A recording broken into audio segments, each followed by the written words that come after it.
As we quickly progress from agriculture to agribusiness, market is key. Join us every Wednesday as we bring to you Market Watch, a show that covers candid discussions regarding the state of the market. Tune in and let's turn our farms into businesses.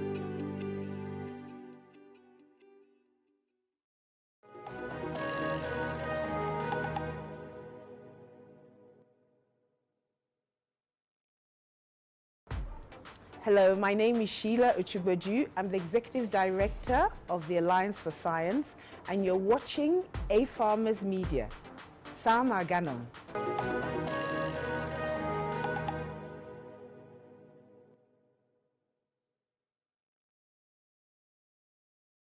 Yeah. How is your evening going? Karibu sana to the evening farm drive with me, Jackie Mo.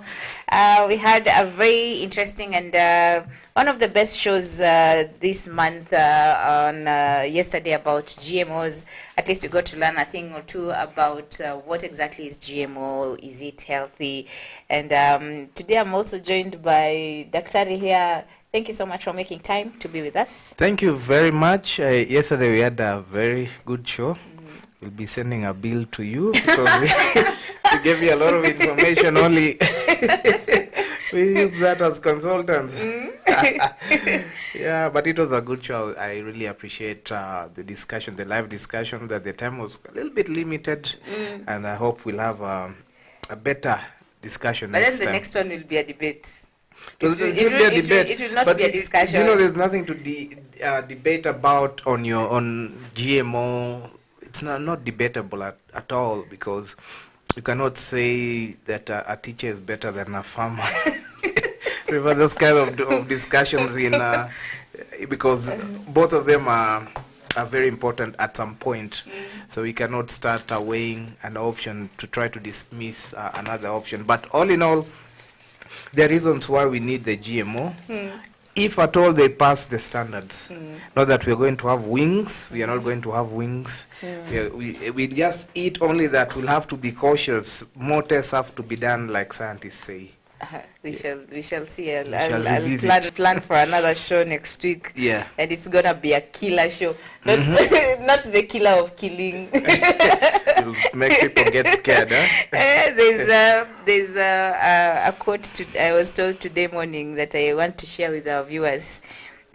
Not all men in suits are rich. Wengine ni wakisi. Yeah. Naonewa Kisii.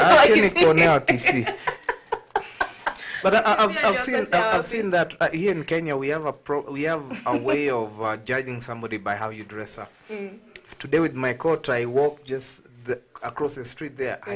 People will be like, this is Mheshimiwa. It's somebody with respect. I put on jeans here. Even go to a mall with your jeans. Be like, you need border rider, you know. So there's that very bad perception where people judge you by how you dress up, which is not very good. But if you go to developed nations like in the US, I used to see people walking into Walmart with boxers. A guy comes from his house with a boxer during summer. That's too much. During summer, you don't even have a shirt. Umeshika tu pesa yako tu, you go buy something. That's good. No, it is. In That's Kenya, how they live. If someone did such a thing, they'd be branded as mad. Yeah. You're losing it. Yeah, so that's where the problem is. We judge you by how you dress. Interesting. Now let's have a look at the stories that are making headlines today. The Hustler Fund was launched. The good, bad, and ugly. Are you ready for the Hustler Fund? Well, why should I apply for a Hustler Fund? Unless now I have a proper plan of how I'm going to use the money and have a return on investment. And you see how this can work out. You see, what people are thinking is that what people are comparing the Hustler Fund is what with Raila's Baba Care. Not Baba Care, that 6,000 a month payment where you get money for free. Now people are thinking this Hustler Fund was money that you just pocket it and you see when you pay, you know. Because I don't even think it's it's going to be different from the youth and women fund or those other so many other funds that have been given. All that they just rebranded it, yeah, and made it easy for you to apply. But one question that people need to know is anyone found misappropriating the funds or providing false information will attract a 10 million fine or 5-year jail sentence. Let me ask you, so, does it even make sense you apply for 50K, you're defeated to pay it back, unless now you have to go to jail for 5 years? How do you pay 5 million? And funny enough, people have stolen billions, at least by 1 million bond money. So that's okay. I think that's just to scare people to use your money wisely. But I wish no I was here. How many people in the CRB by the way? Because they cannot pay back the loans from we should banks. try and reach Noah so that you can get his So opinion. you cannot say people definitely with the economic situation, people definitely default.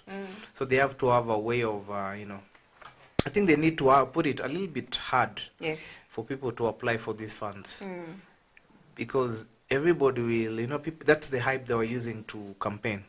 Now that it's here, people knew it's going to be free.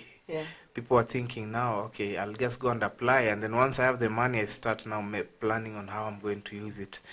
And then you find, youths going into Buza dens and Changa dens and finishing all that money.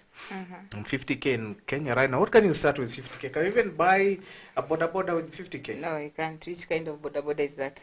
So, I mean, even if you invest, I don't know, maybe unless 5 or 4 people get the 550K each and, pull up and start a project. But 50,000 in Kenya right now, what, I don't know. Probably somebody can tell us in the comment which kind of project do you think 50,000 in agriculture? Let's look at agriculture. Yes, which agricultural projects can... Which agricultural project can you, because you look at seeds, you look at fertilizer, you look at piece of land, you look at if you have irrigation now. If you're doing 50K, count out irrigation. Unless you're going to irrigate, unless you're going to irrigate with your hands. How you can? But 50K, forget about irrigation. But 50K, I'm just wondering, even just vegetables.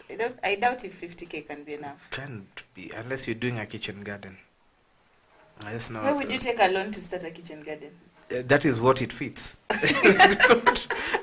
And then they've made agricultural input so expensive that if you're actually going into commercial farming, you have to dig deep into your pockets. And I keep telling people every day, this agriculture we are talking about, it's a business. It's not just something that you're doing like a side hustle, the way people say side hustle. It needs total and almost 100% concentration. You cannot just leave or you bring somebody from the village who's not even done any biology or farming, come tell him just because he knows how to put fertilizer here and maybe know how to prune to take care of your farm. It's actually, that's why there are so many people complaining that they're failing in their agricultural activities. Come think about those people who have devoted their lives like almost 100%. At the beginning, they might have challenges here and there, but once it starts picking, those people can't even pick your calls. I can name so many of them who don't even pick up my calls now because the money has gotten in. Interesting.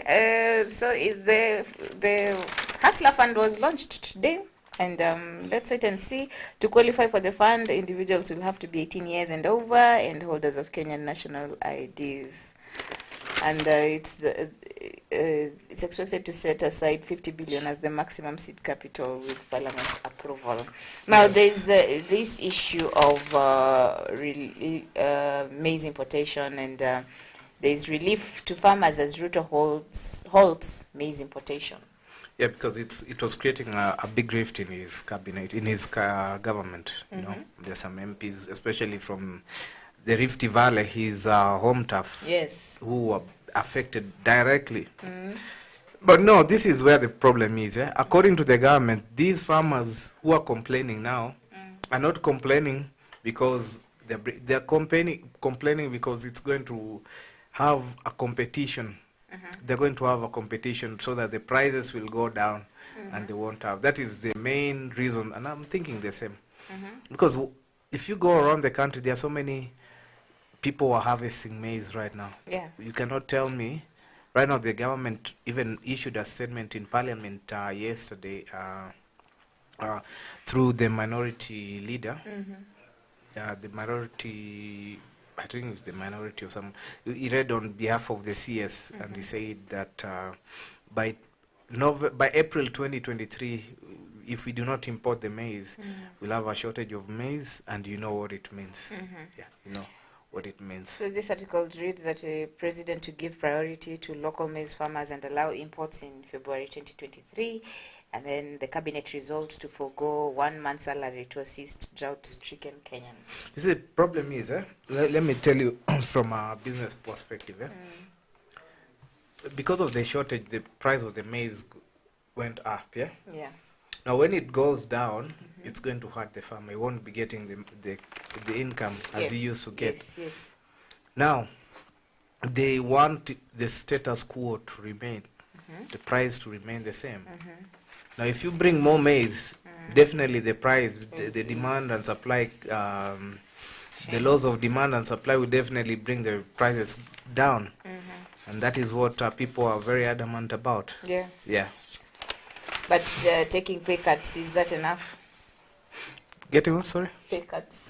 Pay cuts. That is for that is forgoing their month's salary to. No, just because a few people started making noise yesterday that the whole government is putting pay bill for people to pay, yet some of them are being seen giving out money recklessly. That is what people started complaining. How do you expect us to pay to put money in that pay bill while somebody is paying 300,000 for a bash in a school? So they have to have a radical show us, lead by example. Interesting. So yes, those are just some of the stories. We'll be checking more of them as we continue with the show. But today we want to talk about Azolla farming in Kenya. We need to get our audience to understand what exactly is Azolla and why should farmers get into such ventures. Mwakio, you're one of the farmers who you usually talk about weird things. Yesterday you mentioned something about GMO animals, and I really went home thinking, how would that animal look like a genetically modified animal? So today we are talking about Azolla, and we want to understand what is Azolla. It's an aquatic fern that serves as a rich source of high quality plant protein feed to supplement traditional livestock feed for poultry, fish, pigs, cows, and goats. What is this Azolla? Now, Azolla, I think so many people have seen Azolla, but we've ignored them. We just look at them and we ignore. I mean, there's a time somebody was asking me, hey, where can I get Azolla? I told him, I'm sure if you walk near any of your streams, whichever part of Kenya, you'll see Azolla. Actually, there are small crested plants, aquatic plants that grow in stagnant water or pond. You'll normally see a green shed. It's like grass, something, but they have very small crests or small leaves here. Those are Azollas. Azolla and duckweed are actually confused. Azollas have bigger leaves compared to duckweed. Duckweed has a bit of small leaves, like the one you showed me today. That's duckweed. Azollas are green, big, not like big, but the crests are a bit big. But they're in the same genera, the same, I think, family. They're almost the same species. Why would the farmer? I really wish Noah would be here, because I just found he's trying I thought it was Azolla. You've now mentioned it's duckweed. I don't know if Noah knows what is even growing. Yeah. So what is the importance? Like, how do you even tell the difference between duckweed, Azolla, and those other kinds of plant feeds? No, it's just the structure. Like I said, the Azollas are smaller, duckweed are bigger. But most of the time they grow together. They grow together in a pond. One thing you'll notice about Azolla or duckweed is in a pond where they are, you actually will find they'll only survive in stagnant water. Water that doesn't move, yeah. But under that water, when you remove the azolla and duckweed, you'll find the water is very clear. You can actually see down. Really? Yeah. But on top of the water, it's usually green, so people imagine it's like sewage-ish or Yeah, the water actually is dirty. they enjoy dirty, muddy, murky water. That's how they feed from it. So they are feed they from a the waste. plant or It's a an kind of aquatic plant. bacteria It's or- an aquatic plant with roots, stem, leaves. Really? Yes. They have many roots. Yeah, they have We roots. need to check that. Yeah, they normally have. They're just floating. I always tell people they're actually in the same. I don't want to break it down with in science or the phylum, but they're in the same family with the hyacinths, the way as the aquatic plants. Like only that hyacinths are big, but they have the same characteristics with hyacinth. In terms of growth, they grow, they populate. You know, in a week or in 2 weeks, it doubles its population. Let's say if you put 50, if you put it in in a small basin, in as long as 2-3 weeks, you'll find it doubled the surface area to which it's been planted. So it's actually very good because of its fast growth, and sometimes they're actually invasive in a way. They're very invasive, so that they grow or they can conquer an ecosystem. That is why they're called invasive. They can conquer a whole ecosystem, and which is very good for aquatic life. Yeah. I was telling you, there's a lady I wanted. I get her duckweed for just as she had a fountain that had this koi fish. She told me, "Hey Robert, I just need a bit of duckweed so that it looks a bit good." I just brought just like a handful of duckweed. 3 weeks later, I think I showed you. If I don't know if you let him have the picture. Do you have the picture there? The slide. It covered in a couple of weeks. She came back. I'm supposed to be seeing my fish. I can't see them.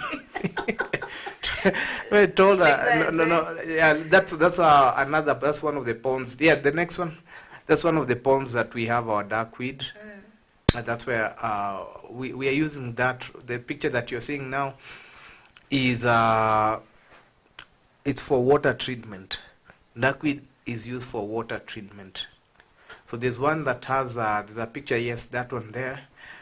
That one that's is just a couple of weeks after I put the duckweed. It grew like covered, and then you see the water became very clear, very nice. It's a way of treating your water, especially if you have very dirty water. You can do this. You can have the duckweed and you keep harvesting, because the more you harvest, the more they grow.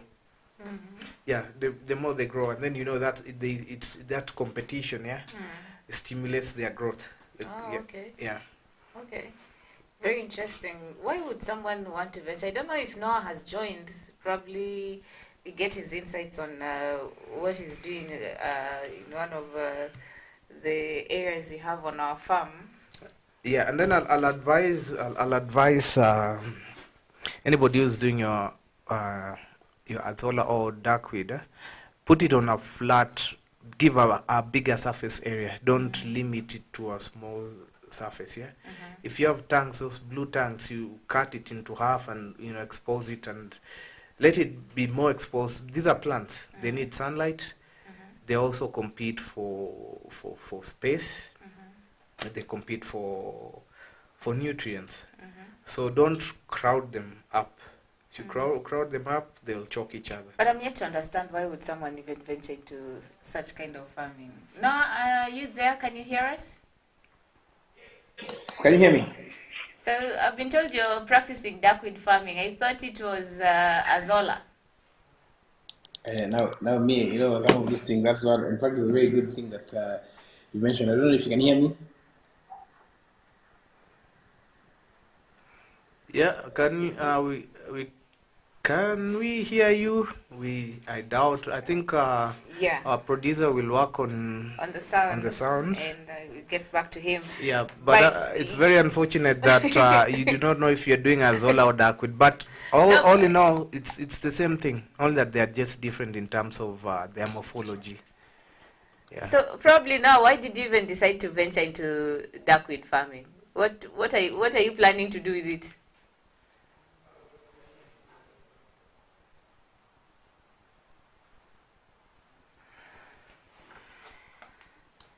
Okay, we'll try to get Noah's sound fixed. But as you were mentioning about Azolla, let's talk about now the benefits of Azolla, because apart from it being a water purifier or high in proteins, what are the benefits of Azolla? Now, most importantly to a farmer is the nutritional content and the nutritional value of Azolla. You know, it's very hard to find a plant that is food that's above even 10% in protein. Why is it important for a farmer or for a livestock farmer to have high protein? Because it helps your animals grow fat. You need a higher content of Azolla. So Azolla and Darkweed have approximately between 20 to 30% of protein. Do you know that's a lot? That's more than soya. That is more than fish meal. That is more than than even this beef that's been siagwad, Yeah. And that's I know of Azolla that we did some tests that came to about 45% protein. Now, not only protein, it has refuges. It has also vitamins because it's green, chlorophyll. It has vitamins which are very good. Now you're looking at all in all, this is something that, and fiber, which is very important for animals, for animal digestion.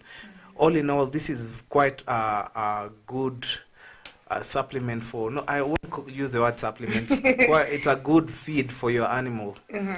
Another thing, it grows very fast. That's one important Like thing. you said, you mentioned it grows after like 2 weeks. Yeah, 2 weeks, it actually grows quite fast, yeah. As long as you give it good space.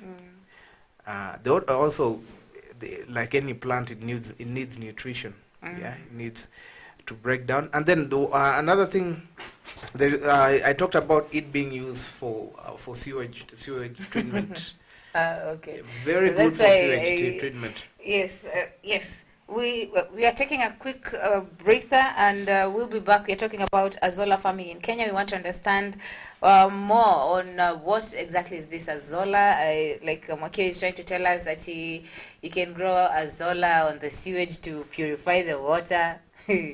So we are taking a short breather. We'll be back shortly. Talk more about Azolla farming.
Agriculture is the art and science of cultivating the soil, growing crops, and raising livestock. Agriculture provides most of the world's food and fabrics. It is not only a source of food and income, but also creates employment opportunities for many people in the world. Over 1 billion people worldwide work in agriculture, generating 2.4 trillion for the global economy. The global impact of farming on the environment is revealed that 40% of the Earth's land is now given over to agriculture. Agricultural development is one of the most powerful tools to end extreme poverty, boost shared prosperity, and feed a projected 9.7 billion people by 2050. And we, the Our Farmers Media, roll the carpet for you as we welcome you to our thrilling farm visits to different farmers that educate and inspire you in different sectors in agriculture. Catch us also on our shows on all our social media platforms as we bring you educative and informative information that will help you learn and guide you on your agriculture journey to success. Our farmers attain knowledge and grow profits.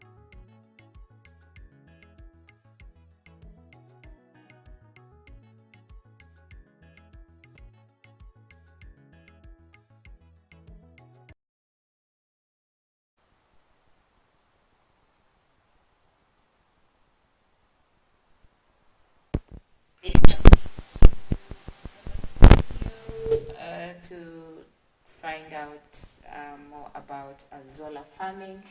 Thank you so much for keeping time and for joining us and for being with us for the evening farm drive. Wakil, we're talking about Azolla farming and you talked about the water purification aspect. Expound on it. How does it work? Because I'm imagining if you've planted the Azolla on top of a sewage and it is doing all the purification, isn't it something harmful to even feed the animals? No. What happens is the best thing. You can need it. You can use it to, but there it's used by with these companies. They use it to treat water that they feel like they have very hard metals like lead and mercury, and that one cannot be fed to animals. That one is a pure, different need or use of duckweed or azolla for water treatment. So that water treatment serves for domestic use because according to research, azolla is able to break down and actually absorb hard metals, which very few plants can. And this is one of the most important for industrial use. It's one of the most important natural way of water treatment using azolla. But for use of just dirty water, murky water that doesn't have hard metals, you can definitely feed directly to the plants, to your animals, and that is the most. That's why you get the high protein, because it's be able to break down all these elements.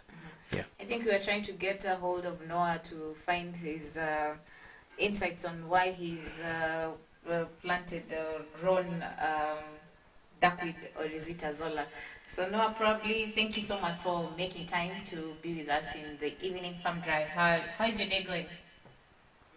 Good. Can you hear me now? Yes, we can hear you. Good. There's some feedback. So yes, my day has been good. A lot of work. Sitting in the office the whole day. This is not my thing. I hear Daktari is making fun of my Azolla. He's saying it's Azolla wannabe. There's a lot of information out there, but not all the information is accurate. If you ask many of the farmers who are doing Azolla or duckweed, you will realize that many of them, sometimes it's just a hype, like, something that needs to look good, but the information is not accurate. The other thing is even just the care and maintenance of such things. And you'll find that those people who are actually telling farmers, they're actually selling something that is very expensive. I was talking to Daktari and he made fun of me. He was saying that Why are we buying things that are being grown on the roadside? You know.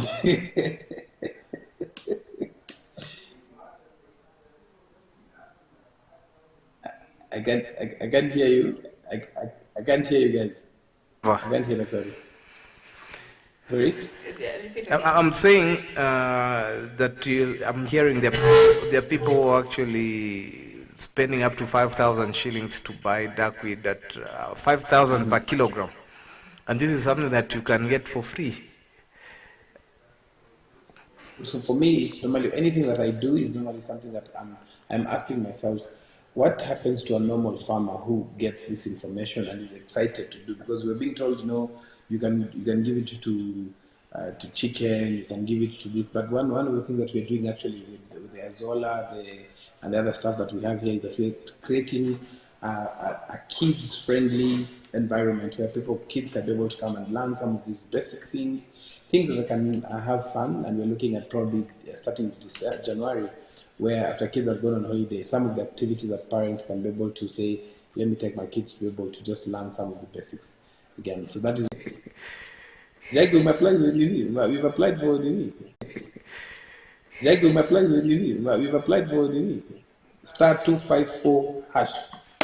What is that? Hustler fund. Oh no. Hustler fund. Have you applied? You 5 years in jail, eh? Yeah, Katana. So You've not applied. Muri Ferrad. You take 50,000, you're fined 5 million. No, Panama. You see, the catch with it is that I think it's a very good initiative.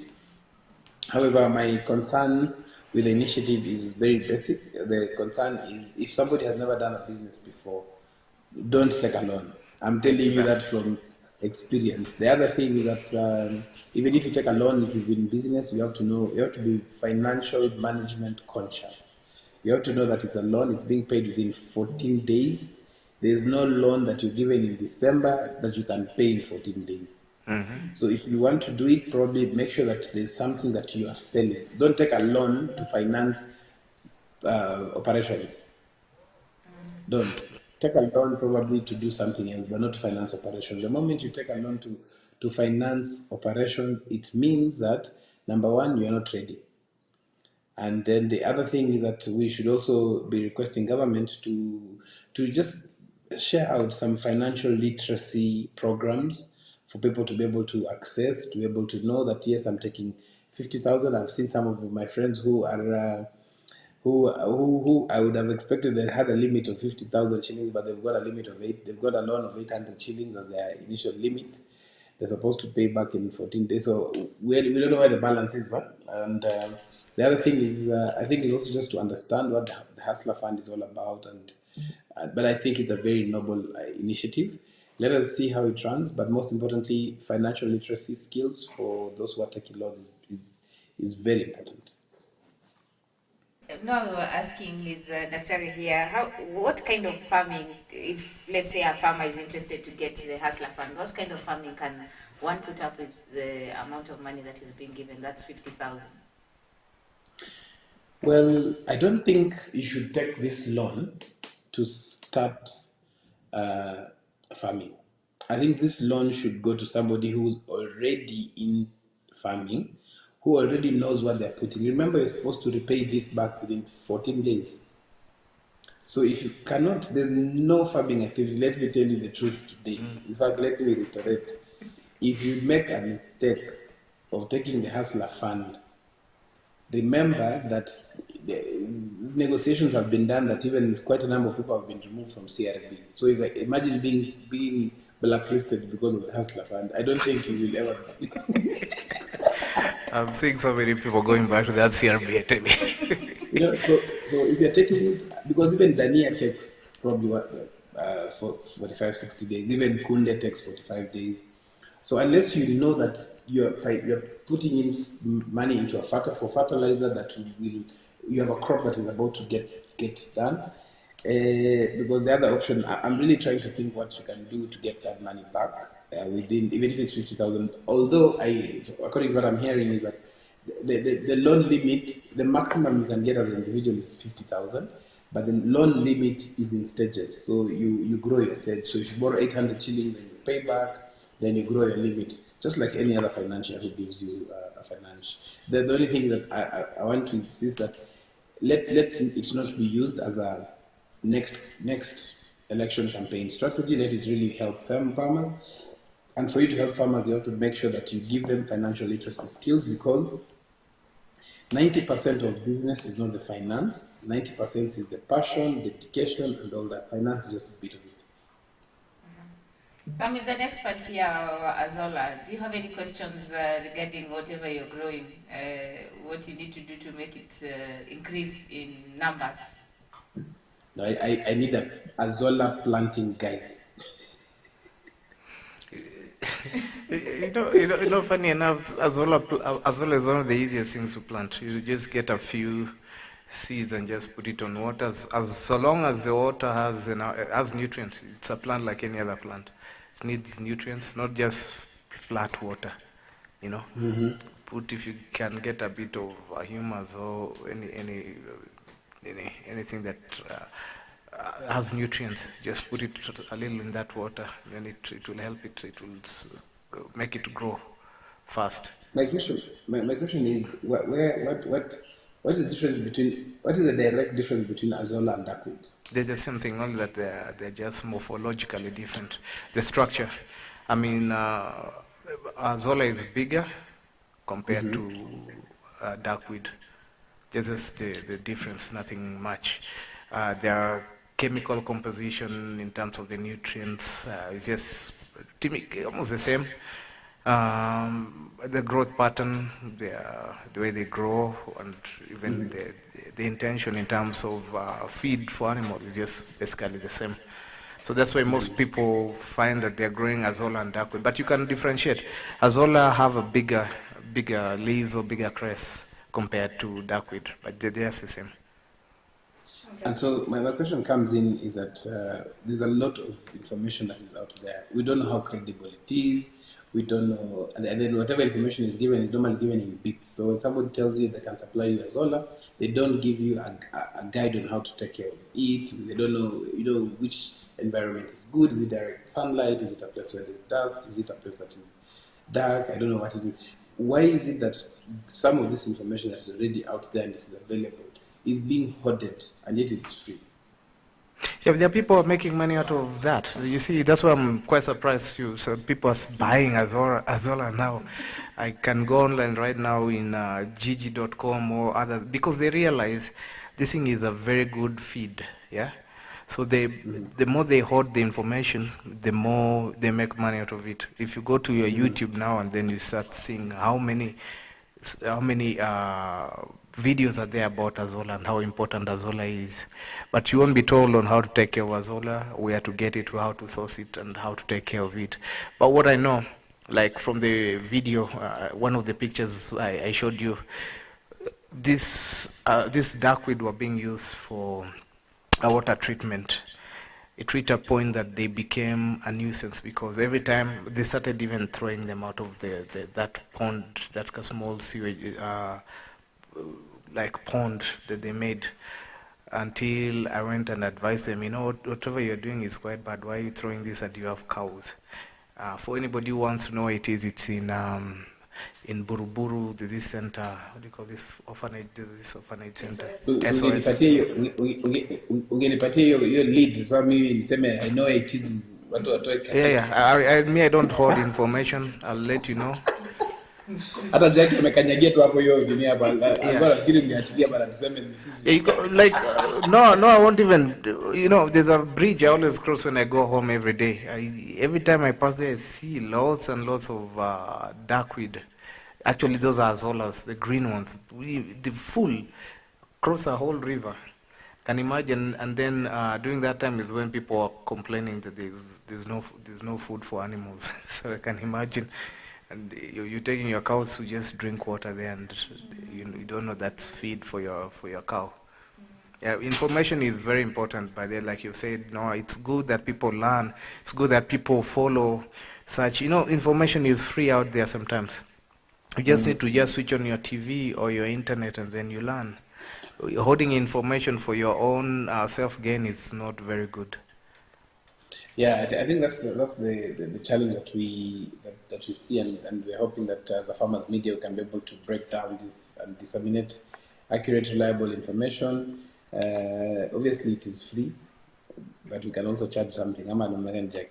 Yeah, there's nothing that is free in this world. Yeah, you have to pay. He's saying that Azolla can also be eaten by humans. Yes. Would you consume Azolla yourself? Me, I know I've never eaten, and I don't even think I'm going to eat. Is it Singapore or somewhere in Let me eat it. Asia? Let me eat it in fish. What are you for fish? Yeah, Azolla they make biscuits out of Azolla. Interesting. Thank you so much Thanks. for making time. We'll be linking up with you. Will you be at the breakfast show tomorrow? Let's talk about that. So thank you for making time. Let's finish our show here with Makio as we discuss about Azolla. You've said it's a good for animal feeds. How much Azolla does a farmer require to probably feed? Like if it's poultry or fish, how much Azolla does one require, and what do they need to do to make it multiply so that it doesn't end if they are only depending on Azolla? First of all, if you want to become an Azolla farmer, you need to have space. Make sure you have sufficient space for your Azolla plant to grow. And then, because if you want to do it as a large scale, probably feeding like more than 20, 30 animals, you need to have constant supply if you want to do it totally as Azolla. So let's give an example of the 1,000 liter tank, the blue tanks. Probably no, it's about 800, 700 liters. That when you cut it into half, if you put your Azolla and give it probably a month, be able to fill the whole tank. Yeah, that will be able to feed at least as a supplement. You're not feeding like totally feeding. You feed it as a supplement. You'll be able to supplement your feed for about 10 animals, probably for about 2-3 weeks. So if you do your math, if you have several of those tanks, you can be able to be feeding your animals constantly, continuously for a whole give or take 3 weeks. Now, what I was saying is, unless now you have a big pond, you have big system like one of the pictures I showed there where the Azolla like as much as we remove it, we'll still find, because some of them grow on top of the other. So you see, like if you have something big, and let me tell you the truth, this thing sometimes becomes a nuisance. It like the one showing on the TV right now. This one sometimes you will harvest, you come couple of days, it's back. You don't see and then the water under there is very clear. You can see at the bottom, the water is very clear. So this, sometimes they feel like it's a nuisance, so they even remove it. You can see those people, they never knew that is a very important plant until we started training them on how to use it and how to harvest it. So how do you do it? You just harvest it. You can feed it. And how do you harvest? You can just use sieve, or you can use something that because it's floating on water. You can just get it using sieve, a big sieve. You can use your hands if you can be able to manage, but it's a lot of work. And remember, the water that is down there it's drinkable. Like this guy, some of these farm workers drink that water. They do drink that water. I'll call one of them, or we'll phone one of them in one of our shows. I tell them, you still drink that Azolla water? Been drinking this water for the last 1 year, 2 years. That's what they tell us. Does the Azolla require a lot of water for it to continue growing? What happens is the bigger the surface area, the more they grow. The bigger the population of the Azolla. So if you squeeze them, obviously there's that competition for nutrients, sunlight, and space. Now that's where the survival for the Darwin's theory come in place, where some die. That's why I've seen No, some of those Azollas and duckweed dying because they're choking each other. They're so compact into a small space. Yet the water, they need a bigger surface area. The bigger surface area, that means nutrients are well spread, not concentrated on one side. Yeah, so, and then, their roots, okay, their roots might grow long, but their roots cannot get access to some of the nutrients that go down. So they make sure that they are able to get the nutrients. Yeah. So like a farmer needs to be changing or checking the water regularly? Not checking. Once these things start growing, I don't even see the need of you checking. Once they start growing, maybe just throw a bit of cow dung or waste, chicken waste or goat waste in there to just fertilize the pond. Once it's fertilized, they'll be able to grow because they need nutrients. These are plants. They need nutrients. They need sunlight. They need nutrients to grow. That's why they do so well in sewage. Called Mavi. I've also seen a place where they're talking about Azolla being a form of green fertilizer. Yeah. Expound on that. Yeah. When you harvest Azolla and then you let it decompose, remember it's very nutritious. It has a lot of compounds in it. Yeah. So when it decays, remember it becomes humus. Be able to get a lot of nutrients out of it. That's why it's called a natural green fertilizer. Yeah.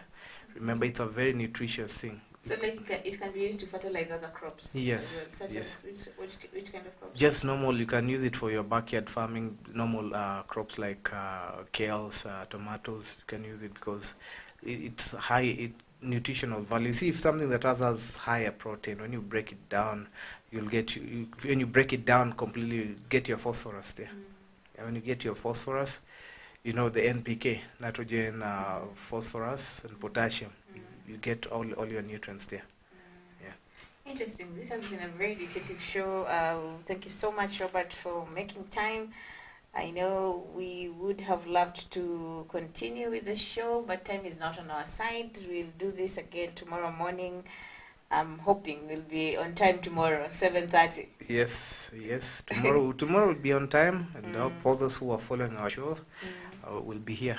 Yeah, we had actually gotten some feedback on Facebook. I don't know if we can sample some of them here, but as we try messages, let me see. The proverb of the day is smallholder agriculture is the new engine of economic transformation for Africa. That is one of the proverbs by Dr. Agnes Kalibata, the president of AGRA. Smallholder agriculture is the new engine of economic transformation in Africa. So she's one of the champions of smallholder farmers. She really loves working with smallholder farmers. Right.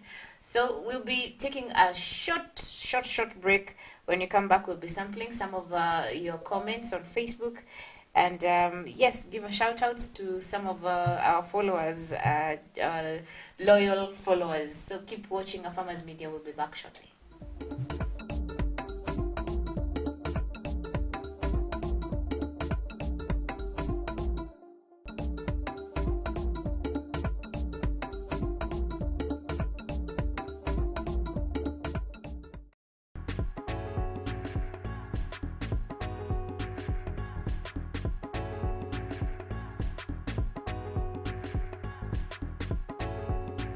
Farmers is the home of Africa Farmers Club and by extension African farmers.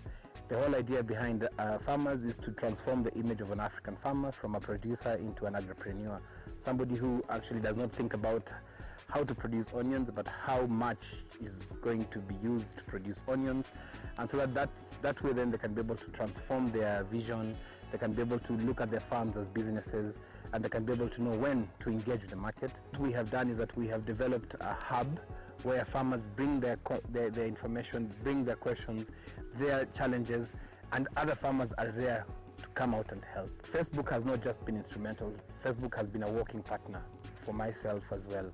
And Facebook has actually transformed the way we relate, an open platform, my background is in tech, and I know you cannot build a platform that can reach out to so many people.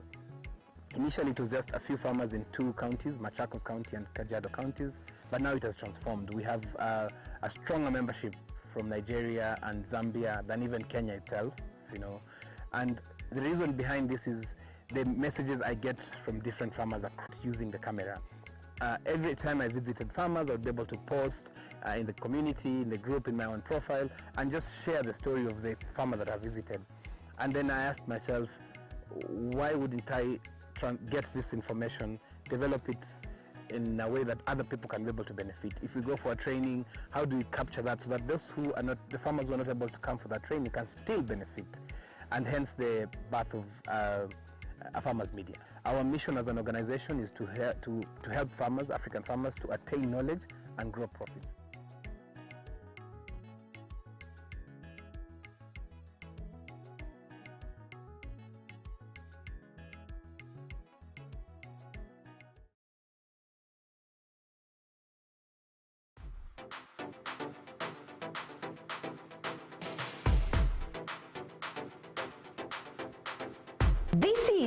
This is a farmers media. A farmers media. We tell you the stories of African farmers.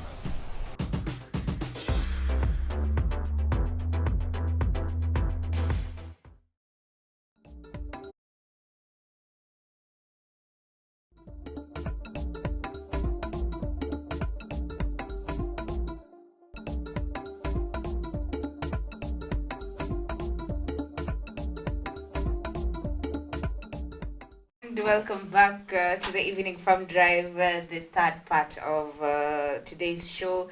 Waki, I have a quick question. Who invented Azolla? Hi, it's like asking who invented tea.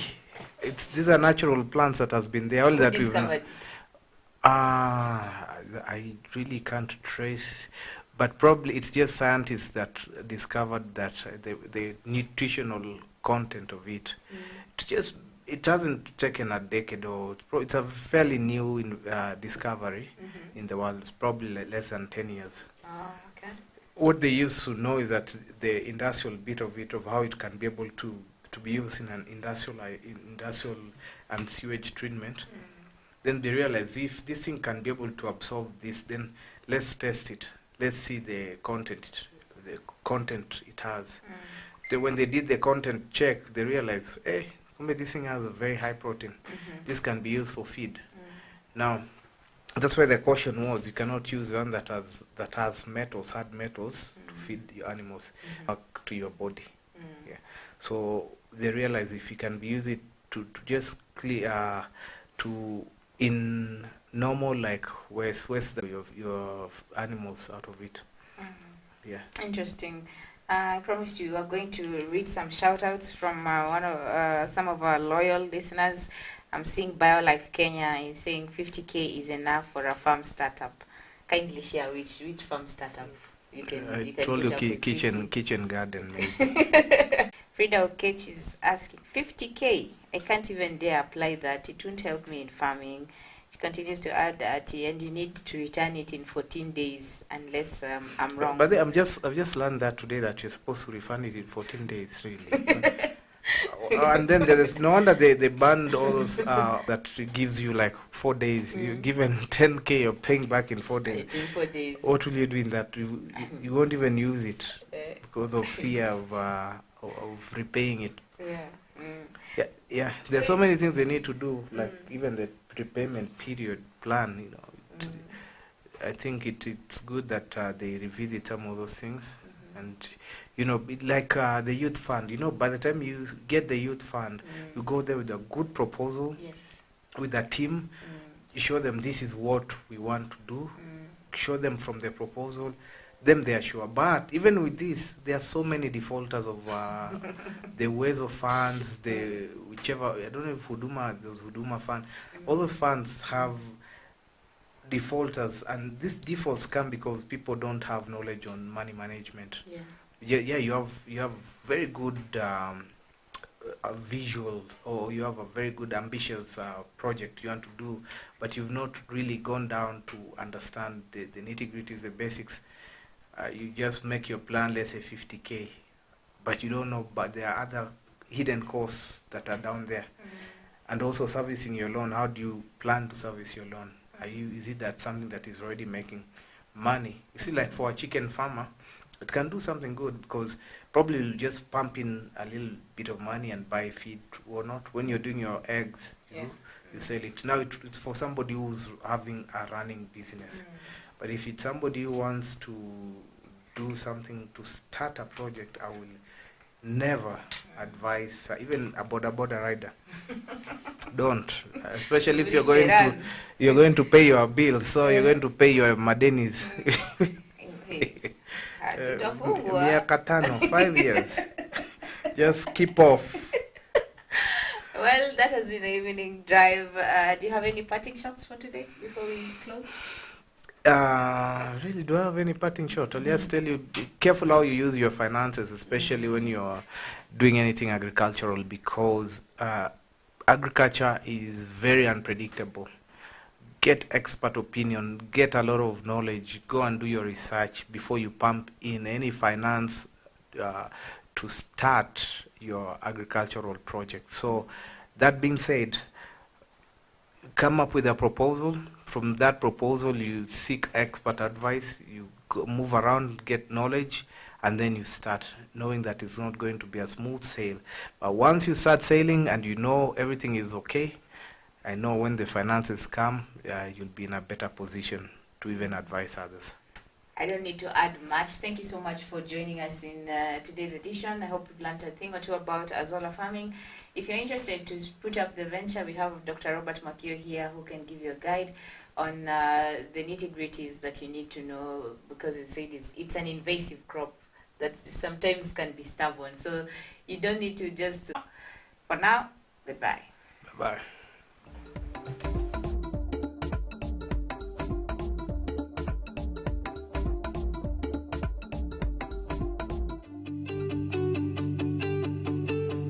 As we quickly progress from agriculture to agribusiness, market is key. Join us every Wednesday as we bring to you Market Watch, a show that covers candid discussions regarding the state of the market.